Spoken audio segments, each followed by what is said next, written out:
계속해서 수능 특강 영어 14강의 7번 글을 한번 보도록 할게요. Within the domain of concrete entities, entity는 실체예요. 실체. 그러니까 만져볼 수 있는 거, 만져볼 수 있는 게 실체입니다. 콘크리트는요, 그냥 우리가 아는 아스팔트 콘크리트가 아니고요. 구체적인, 딱딱한, 그쵸? 그래서 구체적인 실체의 영역 안에서 물체와 물질은 have very different properties를 가지고 있습니다. properties는 속성이거든요. trail, characteristic 이런 건데 실체가 있는 이 영역에서 물체라는 것과 물질은 다른 속성을 가지고 있다. 그러면은 이 글은 뭘 설명한 글입니까? 만질 수 있는 영역에서 물체란 것과 물질은 공통점은 일단 만질 수 있고 실체가 있다라는 건데 뭔가 다른 속성을 가지고 있다. 물체는 이런 속성들, 물질은 이런 속성들. 그렇게 분류를 잘 하시면 되는 거겠죠, 여러분들. 자, 그다음에 오브젝트, 그 오브젝트부터 먼저 설명에 들어가네요. 물체라는 것은 individuated, 개별화됩니다. 반면에 substance는요, non-individuated, 개별화되지 않습니다. 말이 조금 애매하죠, 여러분들. 다음에서 그러므로 자, 일단은요, 3번에 따라서 그러므로 나오고 있고요. 5번에 in contrast 반면에 접속 부사가 2개 나오고 있으니까 암기를 잘 해주시면 좋겠네요. 일단 주제문은 이거예요, 여러분들. 물체하고 물질은 다른 속성들을 가지고 있다. 그리고 그게 뭔지 이제 밑에 설명에 나올 거고요. 이미 첫 번째 나왔죠? 물체는 개별화가 되는 반면 물질은 개별화가 되지 않는다. 따라서 the two kinds of entities, 그 두 개의 실체는, 즉 그 두 개의 실체라는 것은 물체와 물질 얘기하는 겁니다. 얘네들은 근본적으로 다른 평가 기준을 가지고 있습니다. 뭐에 대해서? for the notion, 개념에 대해서 of identity or sameness. identity하고 sameness는 똑같은 말이에요. 같음, 동일성. 즉 동일성이라는, 같음이라는 개념에서 이 물체와 물질, 얘네들은 근본적으로 다른 평가 기준을 가집니다. 애매하죠? 다 설명드릴게요, 여러분들. When we say that the two objects, 이제 오브젝트 다시 나왔어요. 두 개의 물체가 똑같다라고 이야기를 한다면 we are referring to, 우리는 지칭하고 있는 중일 겁니다. two objects, 두 개의 물질들을 in their entirety, 전체로서 두 물질을 우리는 지칭하고 있는 것일 겁니다. 뭐가 아니라 not to, 여기서 1번 to, 우리는 지칭하고 있는 겁니다. 이거를 to, not to, 뭐가 아니라 two distinctive parts of the single object, 한 가지 물체에서 한 가지 물체에서 구별되는 두 개의 부분을 언급하고 있는 게 아니라 전체로서 봤을 때 두 개의 사물을 우리는 지칭하고 있는 것일 겁니다. 우리가 뭐라고 얘기할 때 두 개의 물체가 같다라고 얘기할 때, 점점 미궁으로 빠진다. 설명을 먼저 드리고 할 걸 그랬나 봐요. 다시 읽어야 되나? 자, in contrast 반면에 그냥 말씀 이거 볼게요, 그냥. 자, in contrast 반면에 when we say that two substances, 반면에 나왔으니까 이제 물체 얘기 끝났고 물질 얘기 넘어오는 거겠죠? 반면에 우리가 두 개의 물질들이 똑같다라고 말을 할 때 there is no notion of wholeness, 전체라는 개념은 없는 겁니다. 와, 점점 미궁으로 빠진다. 어려운 글 아닌데 어려운 글 아닌데 미궁으로 빠지네요. 자, 물질들은 흩어져서 존재합니다. 그리고 there is no such thing as whole sand, 물질이라는 것은 흩어져서 존재를 하고 그런 것은 없습니다. 전체 모래, 전체 물 혹은 전체 진흙 같은 것은 없는 겁니다. 조금 모호했었어도 여기가 지금 구체적으로 나오기 때문에 여기를 읽으면서 여러분들 이해하려고 노력하셔야 됩니다. 중요한 단서가 되는 거거든요. 그러니까 물질은 뭐라는 거예요? 흩어져서 존재를 하는 거기 때문에 전체라는 개념이 없다.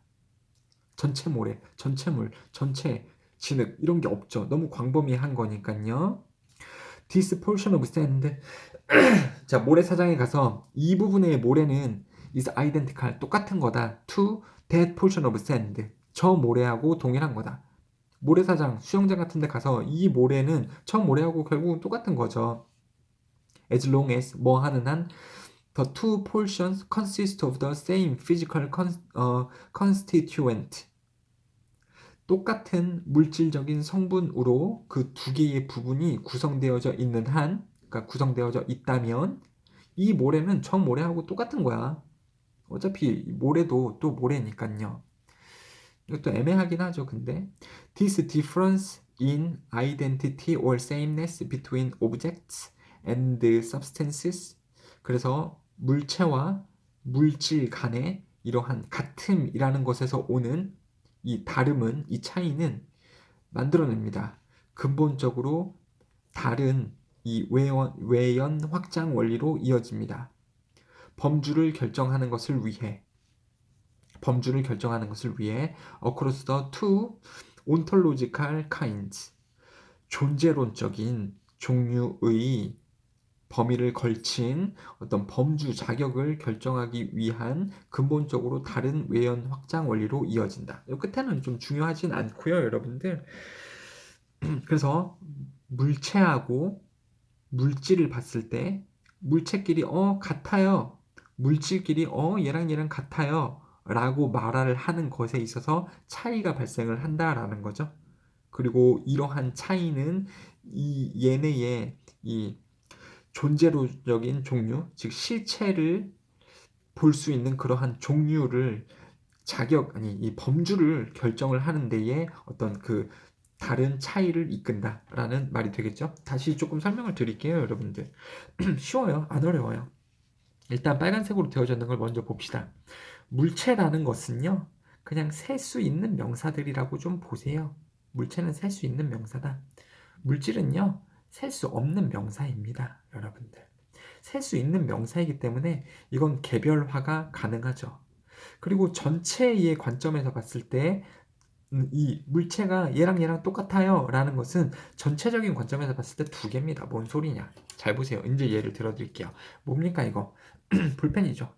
볼펜이라는 개념. 그렇죠? 전체 관점에서 봤을 때 볼펜이죠, 얘가. 얘 보세요. 선생님, 얘랑 똑같아요. 그럼 물체 두 개죠, 여러분들. 물체 두 개잖아. 그 다음에 이거 보세요. 얘 뭐예요? 얘도 볼펜이죠. 그러니까 전체 관점에서 보면 얘도 볼펜이고요. 얘도 볼펜이고요. 얘도 볼펜이에요. 근데 지금 선생님 세 개가 똑같아요. 근데 나눠져 있는 세 개잖아. 개별화 가능하잖아요. 얘 파란 색깔 볼펜 하나, 얘 파란 색깔 볼펜 또 하나, 얘 파란 색깔 볼펜 또 하나. 그렇죠, 여러분들. 셀 수 있는 명사들이라고 보시면 되고요. 개별화가 가능하고요. 얘네는 같다라고 한다면 진짜로 이렇게 형태가 같은 거죠. 진짜 같은 애예요. 전체적인 관점에서 봤을 때 두 개, 세 개가 되는 거죠, 여러분들. 그래요. 그래서 물체와 물질의 서로 다른 속성인데, 여기서 하고자 하는 말은 물체하고 물질이 서로 다른 속성을 가지고 있다는데, 뭐에서 특히 다른 속성을 가지고 있냐면 같다라는 관점에서. 선생님, 얘랑 똑같아요. 자, 물체와 물질의 다른 속성. 물체는 개별화하는 것이 가능하다. 근데 물질은 개별화하는 게 안 된다. 물질은요, 셀 수 없는 명사라고 보시고 대표적으로 어떤 물이나 모래라고 한번 가보세요, 여러분들.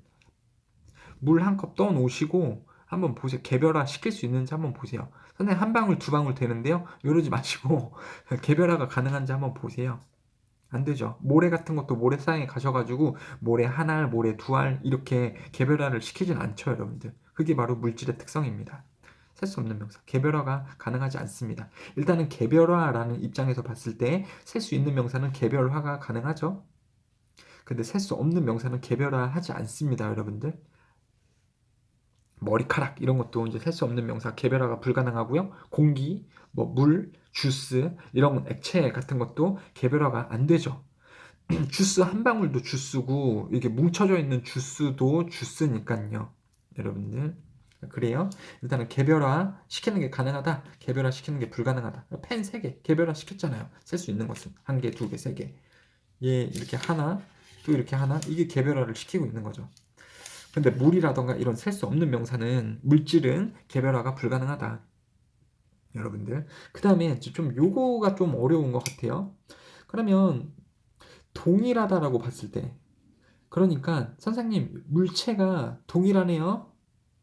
그리고 선생님 물질이 동일하네요. 이렇게 동일성 즉 물체 간의 동일성을 따졌을 때랑 물질 간의 동일성을 따졌을 때로 보자면 물체 간의 동일성을 따질 때랑 물질 간의 동일성을 따질 때랑 다른 기준이 적용이 된다. 그러니까 같지 않다라는 거죠. 자, 이 물체에 대해서 동일성을 따진다면 그냥 정말로 객체가 다른 두 물체가 될 겁니다. 그게 이제 이거 말한 거죠. 이 두 물체가 되는 거죠, 정말로. 근데 전체 개념으로 봤을 때, 전체 개념이라는 거 봤을 때는 얘가 펜이긴 펜이잖아요. 근데 펜이라는 전체 개념에서 봤을 때 얘는 객체가 두 개가 된다라는 거죠.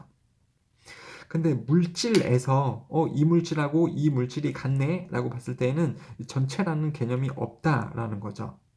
전체라는 개념이 없다. 왜요? 얘도 물이고 얘도 물이고, 그러니까 물이 이렇게 있을 때 여러분들 이렇게 들어보면 얘도 물이고 얘도 물이네 이렇게 되는 거죠. 이건 전체라는 개념이 없는 거죠. 얘도 이거고 쟤도 이거고 이렇게 되는 거죠. 물질이라면요. 그래서 이 두 가지에 대해서는 접근 방법이 다르다. 동일성이라는 그러한 관점에서 봤을 때 두 개의 평가 기준은 다르다라는 거죠, 여러분들. 동일성이라는 것을 봤을 때에는 전체적인 관점에서 봤을 때 얘는 정말로 객체가 두 개가 되는 거고요. 물질에서 봤을 때에는 동일성의 자체를 그냥 따지지 않는다. 동일성의 자체를 그냥 따지지 않아. 동일성이라는 그냥 개념 자체가 성립이 되지 않는다라는 거예요. 이 물체하고 이 물체는 똑같네? 물체끼리는 되는데요. 물 갖고 우리가 그딴 개념을 하지 않잖아요. 이 물하고 이 물하고 똑같은 물인가? 막 이런 거 생각해 보지 않잖아요. 그렇죠? 이 모래하고 저 모래하고 똑같은 장소에서 온 모래인가? 이런 거 잘 따지지 않잖아요. 그러니까 성립이 안 된다라는 거죠. 여러분들, 자, 그렇게 보시면 되겠습니다. 조금 어려운 글일 수도 있으니까요. 여러분들 읽어 보시고 내용 이해가 안 되면 다시 질문을 해주시면 좋겠습니다. 그래요. 자, 그 다음에 이제 마지막 글로 넘어가 보도록 할게요. 마지막 글은 쉬운 글인 것 같습니다. Although the efforts to revive dying languages are admirable, 그러니까 비록 뭐일지라도, 그래서 노력이죠. 뭐 하고자 하는 노력입니까? 죽어가는 중인 언어. 죽어가는 중인 언어는 소멸해가는 언어를 되살리고자 하는 노력은 존경스럽지만 지금도 많은 곳에서 이제 언어들이 없어지는 경우도 있죠. 그 언어를 사용하는 사람이 이제 마지막 한 명이 죽어버리거나 아니면 그 언어를 사용하던 사람들이 좀 유행이 되는 다른 언어를 사용을 하게 됐을 때에도 그 언어가 사라지게 되는 걸 텐데, 아무튼 없어지는 소멸해가는 언어를 살리려는 노력은 존경스럽지만 challenges are intimidating 이렇게 가시면 돼요. 주어는 동사하다. intimidating은 위협적이다인데요. 그냥 많다라는 의미로 보시면 됩니다. 그러니까 주어 때문에 그래요. 자, 어려움들이죠. challenges. 어려움들. 그러니까 뭐에 대한 어려움들입니까? 소멸해가는 언어를 살리고자 하는 것에서 나오는 어려움들은 많다, 크다라고 보시면 되겠네요. 자, 근데 어려움인데요. Facing those who would reverse the extinction process. 그래서 그 소멸 과정, 즉 언어의 소멸 과정을 반전시키려는, 소멸을 반전시킨다라는 것은 소멸하지 않도록 하게 만든다라는 거죠. 반대로 하는 게 반전이니까요. 그렇게 하려는 사람들에게 직면하는 그러한 문제들은 되게 크다. 그렇죠? 그래서 그냥 뭐 이 정도예요. 어, 없어져가는 언어를 살리려는 노력이 되게 존경스럽지만 그렇게 하려는 사람들이 겪는 문제들은 되게 크다. 그러니까 쉽지 않은 문제다라는 거죠. 자, not all of the extinctions are the direct result of the hostility and repression from dominant government. 그래서 언어의 소멸은 다 직접적인 결과는 아닙니다. 그 지배적인 정부로부터의 적대와 억압 때문에 꼭 언어의 소멸이 일어나는 것은 아닙니다. 마치 모에서 보여줬던 것처럼 미국 인디안들 경우처럼 throughout the most of the US history, 미국 역사를 걸쳐서 미국 정부가 토종 인디안들에게 그랬었던 것처럼 이러한 강력한 힘을 가진 정부의 뭐에 의해 적대와 억압에 의해 직접적인 결과로서 언어가 소멸되는 것은 아닙니다. 꼭 그런 것만은 아닙니다. 자, 일단은 3번까지 읽고 좀 정리를 다시 해볼게요. 하지만 where 뭐뭐 한 곳에서 이게 지금 부사 절처럼 쓸 수 있거든요. 지금 뭐가 뭐뭐 하는 곳에서 brutal repression failed to make indigenous languages and culture extinct. 잔인한 억압이 실패해요. 그러니까 정부의 억압이 실패해. 뭘 하는 걸 실패해요? 만드는 거. 뭘 만듭니까? 그 토종민들의 원주민들의 고유한 언어와 문화를 소멸시키는 것을 실패하는 그러한 곳에서 강력한 세계화, 1980년대부터의 강력한 세계화는 has been more successful. 성공을 거둬왔습니다. 자, The Recent Revolution. 한번 볼게요. 지금 무슨 얘기하는 겁니까? 언어가 소멸을 하겠다는 거야. 지금 말겠다라는 거야. 이런 말이죠, 여러분들. 언어가 소멸을 하는 거, 그리고 사람들이 언어가 소멸되지 않도록 노력하겠다라는 걸 알겠는데 뒤에서 뭔 소리인지 모르겠네. 자, 일단은요, 여기까지 보면 여기까지, 자, 옛 전까지는 소멸 위기에 처한 언어들이 있다. 언어가 소멸 위기에 처하는 경우도 있다. 어떤 경우에 때문에 그래요? 정부가 억압을 해서 이 언어들을 없애버리던가, 그쵸? 원래 미국 땅에 원주민들이 살고 있었는데 이 노란머리 외국인들이 영국에서부터 건너왔죠. 그 다음에 원주민들을 이제 다 뭐 없애버리던가 아니면은 억압 탄압을 하는 거죠. 니네 원주민 말들 쓰지 말고 영어 써, 이렇게요. 그래서 지금도 미국에 가보면 원주민들 약간 이제 좀 이런 원주민들이 있을 텐데 이 사람들이 자기 언어도 하고 뭐 영어도 하잖아요. 영어를 써라는 이 강압을 받았을 수도 있겠죠. 근데 언어들이 소멸 위기에 처한 게 일단 정부의 억압인 경우도 있었고요. 그 다음에 미디어, TV라든가 라디오 이런 서양 언어를 전파를 해서 이 영향을 받아서 이 사람들이 더 이상 이 원주민의 언어를 사용하지 않고 이 미디어를 통해서, 그러니까 굉장히 매력을 느낄 수가 있겠죠. TV도 신기하고 되게 재밌고 라디오도 보니까 재밌고, 근데 원주민 언어를 안 쓰고 막 영어 쓰고 있으면 이 원주민들도 이 신문물을 따라서, 이 신문화 등을 따라서 이 자기네 나라 말이나 문화를 버리고 이 신문물을 따를 수도 있죠. 즉 이런 식으로 강압적이든지 아니면은 원주민들이 자발적이든지에 의해서 이 언어들이 멸종, 소멸을 하는 경우가 있다. 이 얘기를 하고 있는 거예요, 여러분들. 그래요. 그러니까 언어가 소멸을 할 때 그것을 막는 일은 굉장히 어렵다. 어려움이 많다. 뭐만 그런 것이 아니다라는 거예요. 뭐만 그런 게 아니다. 이 정부에 의해서, 정부의 이 적대와 억압에 의해서만 언어가 소멸되는 것이 아니다. 그러니까 또 다른 이유도 있다라는 거예요, 여러분들. 정부가 억압을 해서 언어를 소멸시키지 않았다라는 게 아니라 언어가 소멸이 될 때에는 정부의 지배적인 어떤 이 적대와 억압에 의해서만 소멸이 되는 게 아니다, 언어가. 또 다른 이유도 있다라는 거죠. 그래서 만약에 이제 그러니까 정부의 억압이나 이런 적대가 그 고유했던 어떤 인디안 문화의 언어를 소멸시키지 못한 경우에는 이때는 또 뭐가 와서 언어를 소멸시키기도 했다? 이 글로벌라이제이션, 세계화가 됐다라는 것은 이제 이 인디안 부족 마을에도 이 신문물이 들어간다라는 거예요.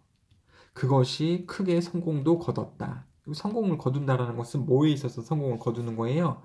이 인디안 문화, 이 토종 문화에 침투하는 것을 성공을 했고, 그러면서 이 신문물을 전파하는 것도 성공을 했고, 신문물에 전파를 해가지고 이 원주민들이 이 신문물을 받아들이면서 자기들이 본래 가지고 있었던 문화나 언어를 자발적으로 소멸시키는 것이 또 성공을 했다라는 거죠, 여러분들. 그래서 이 외래 정부가 와서 적대와 억압을 통해서 언어를, 원래 있었던 언어를 소멸시키기도 했었고, 그것뿐만 아니라, 꼭 그런 것뿐만 아니라 이 신문물이 들어와서도 기존에 존재하고 있었던 이 자신들의 문화나 언어를 또 성공적으로 없애기도 했다라는 거죠. 그렇죠? 그러니까 억압이 성공하지 못한 경우에, 억압이 뭘 성공시키지 못한 경우에, 언어 소멸을 성공시키지 못한 경우에 이번에는 이 세계화가 들어오면서, 즉 신문물이 들어오면서 언어 소멸을 성공시켰다라고도 보실 수가 있는 거죠, 여러분들. 그 추가적인 설명이 조금 더 이루어지고 있습니다. 4번에서요. Recent Revolution, 최근의 혁명, 뭐에 있어서 Communication Technology, 어떤 그 의사소통 기술의 최근의 혁명은 제공했습니다. 강력한 도구를 For the spread of the mainstream Western culture and language. 메인스트림이라는 것은 주류라는 건데, 주류라는 것은 널리 퍼진 이런 뜻이죠. 서양 문물이 우리 전 세계 이 지구촌 국가에서 서양 문물이 가장 널리 퍼진 문화지 않습니까, 여러분들? 한국 문화가 널리 퍼졌나요? 어디 무슨 뭐 다른 지역에 다른 나라 가보면은 TV를 틀면 한국 드라마가 많이 나옵니까? 미국 드라마가 많이 나옵니까? 미국 드라마 많이 나오죠. 그래서 이 서양 문화가 전 세계 지구촌으로 봤었을 때 주류 문화인데 그것의 빠른 퍼짐, 빠른 전파, 문화뿐만 아니고 언어도 그렇죠. 그 빠른 전파를 위해 이 소통 기술, 의사소통 기술은 강력한 도구를 제공했습니다. Through the airwaves and cyberspace. 그러니까 뭐냐면 의사소통 기술이라는 건 뭐냐면 TV일 수도 있고 핸드폰 같은 것도 있을 수 있고요. 라디오 있을 수 있고 그래요. 그러니까는 뭐 그 원시 부족 사회에 옛날 같은 경우에는 이 TV나 뭐 이런 라디오, 전화 이런 게 없었잖아요. 그럼 자신만의 고유한 문화나 이 언어를 유지하면서 살아갈 수 있는데 이제 자꾸 신문물이 들어오면서 이 부족에도 TV가 놔지는 경우도 있고 옷도요 뭐 이런 무슨 나뭇잎 사기로 만든 게 아니고 요새는 이런 원시 부족 같은 데 가봐도 다 티셔츠하고 청바지 입고 있는 거 좀 있잖아요, 여러분들. 뭐 가보면 집에 TV도 있고 뭐 TV도 보고 라디오도 듣고 그래요. 음, 이 원주민들이요.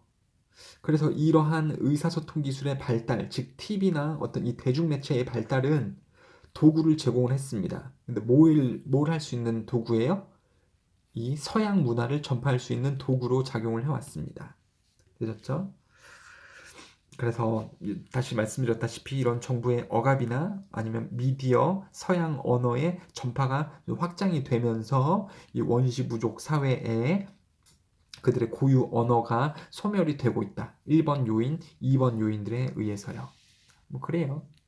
자, 하지만 for some endangered languages, 몇몇 소멸 위기에 처한 언어들에서 the tide is changing through the digital revolution. 디지털 혁명을 통해서 이러한 흐름은 바뀌고 있습니다. 이러한 흐름은 뭐예요? 앞에서 다 소개가 되었던 요런 정부 억압이나 미디어의 어떤 이 신문물의 도입 때문에 고유 언어가 사라져가는 이러한 흐름, 이러한 경향은 디지털 혁명을 통해서 바뀌고 있습니다. 그러니까 안 사라지도록 만들어 준다라는 거죠. 디지털 혁명은 이 언어 소멸을 막아준다라는 의미가 되겠습니다. 로젠버그가 지적했듯이 디지털 기술 그리고 토론 집단, 소프트웨어 회사 그리고 애플리케이션의 앱들은 lifelines, savior, 구원자입니다. 생명 밧줄입니다. For language preservation for minority, 소수자들을 위한 언어의 보존을 위해서 구원자입니다. 이러한 것들이.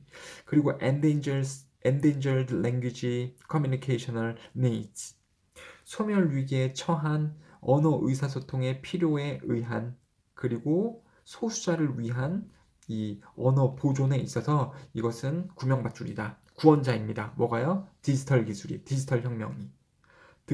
즉 요새는 디지털 혁명이 언어의 소멸을 막아주고 있다라는 거죠. At one time, 한때 기술은 강요했습니다.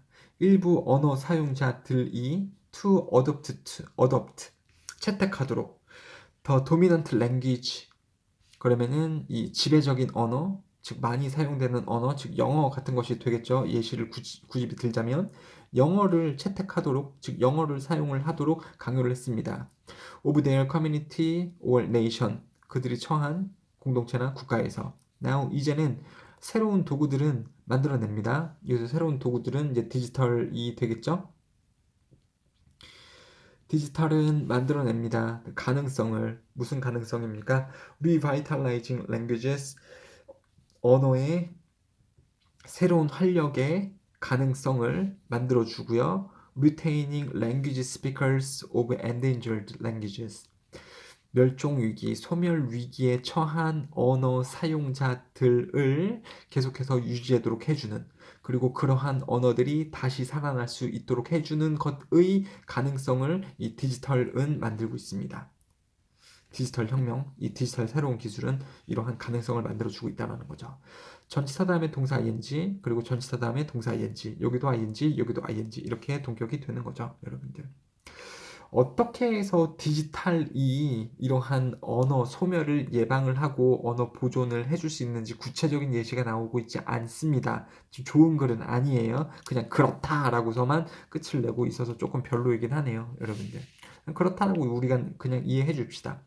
소멸 위기에 처한 언어와 디지털 혁명이 도움을 주고 있다. 이 소멸 위기에 처한 언어에 도움을 주고 있다. 소멸 위기의 언어들이 있다.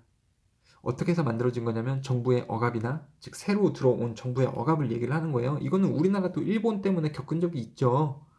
일본에 의해서 통치를 받을 때 우리 한국말이 없어질 뻔했잖아요. 일본 정부가 들어서면서 우리 국민들에게 일본 말을 사용하도록 이렇게 강제했었잖아요. 그렇죠? 그래서 때도 있었고, 이제 극심한 세계화. 세계화라는 것은 서양에 발달된 문물들이, 문화나 이런 것들이 발달되지 않은 지역으로 들어가게 되면, 발달되어지지 않은 지역의 사람들은 이 신문물을 받아들이게 되면서 자신이 사용하던 언어라던가 어떤 이런 문화를 이제 버려버리게 되는 거죠. 그리고 의사소통 기술은요, 이거는 라디오나 TV 이런 거예요. 이런 것들이 이 주류 언어, 전 세계적으로 봤을 때는 그게 영어일 확률이 큰데 그것을 전파하는 데 큰 역할을 하긴 했었다. 뭐 좋은 느낌이 아니죠, 지금요. 그렇죠. 그래서 TV나 뭐 이런 라디오나 이런 것들을 받아들인 원주민들은 그 TV 같은 매체를 통해서 신문물을 접하게 되면서 자신들이 가지고 있었던 이런 것들을 버리게 된다고요. 그런 식으로 언어 소멸이 될 뻔했다. 근데 디지털이 혁명이 되면서 언어 보존을 하게 된다라는 거죠. 그러니까 조금 요런 거라고 보시면 돼요. 그러니까 컴퓨터 같은 게, 컴퓨터가 어디서 만들어진 겁니까? 미국이나 이런 서양에서 만들어진 거죠. 이런 게 우리나라에 처음 들어왔었을 때 자판에 한글 쓰는 게 없었어요. 다 영어예요. 그리고 여기에 뭐 컴퓨터를 작동시키기 위해서도 다 영어입니다. 다 영어. 초창기는 이랬었는데 이게 이제 디지털로 넘어오게 되면서 뭐 이 스마트폰이나 이런 것도 보면요, 언어가요 뭐 영어로도 쓸 수 있는 거고 한글로도 쓸 수 있는 거고요. 그 다음에 전 세계에 언어가 되게 많거든요. 만약 그냥 1000개라고 해봅시다. 그럼 디지털이 이렇게 많이 발달됐을 때에는 디지털이 발달되지 않았던 초창기 시대 때는요, 꼭 그 만들어진 이 컴퓨터를 만든 그 언어인 영어를 강제적으로 사용자들이 사용을 하라라고 강요받았어요. 영어를 쓸 수 없으면 이 컴퓨터를 작동을 아예 못했다니까요. 그러면 뭐 한글을 버려야 되는 입장인 거죠. 근데 요새 스마트폰 같은 경우는요, 여러분들 몰라서 그런데 스마트폰의 이 언어가요, 진짜 거의 이 세상에 존재하는 모든 언어를 다, 지원한다라고 보시면 됩니다. 그러니까 자판을 쓰는 거에는요. 그러면 굳이 자기네 나라의 말이라던가 우리 소수 민족의 언어까지 지원을 하는 전자기기, 이게 디지털 혁명이라면 굳이 우리나라 말을 버리고 옛날처럼 영어로 의사소통을 할 필요는 없다라는 거죠. 이제 이러한 디지털 기기가 자기네 나라 말들까지 지원을 하니까. 뭐 숑샹, 뽕샹, 따이 뭐 이상한 말들 써서 가지고 그 언어 의사소통을 할 수가 있는 이러한 디지털 혁명 시대에는 그 소수 민족들이 사용을 하는 언어까지도 보존을 할 수 있다. 강제로 막 영어를 사용하게 강제하지 않는다. 그래서 이렇게 함으로써 언어에 활력을 불어넣어주고요. 언어 사용자들을 계속해서 유지를 시켜줄 수 있다라는 거죠. 되셨죠? 자, 이렇게 해서 8번 글까지 마무리 드리겠습니다. 감사합니다.